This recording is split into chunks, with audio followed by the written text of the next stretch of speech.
ఈ రోజు నేను చాలా గర్వంగా కూడా చెప్తున్నాను.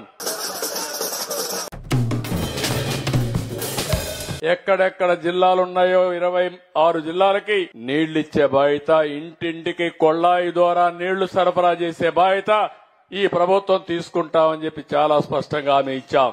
ఈ డిపార్ట్మెంట్ పవన్ కళ్యాణ్ గారు చూస్తారు, ఆయన కిందనే వస్తుంది. ప్రపంచంలోనే మనకు ఒక అడ్వాంటేజ్ ఉంది. ఐటీ నేను ఒకసారి ప్రమోట్ చేశాను.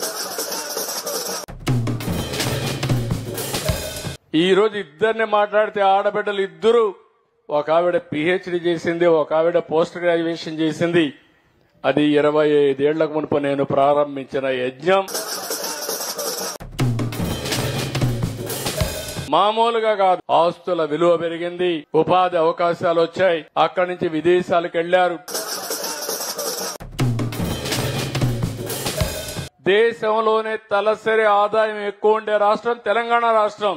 దానికి కారణం ఆ రోజు నేను వేసిన ఫౌండేషన్ అని చెప్పి కూడా నేను మీకు తెలియజేస్తున్నా.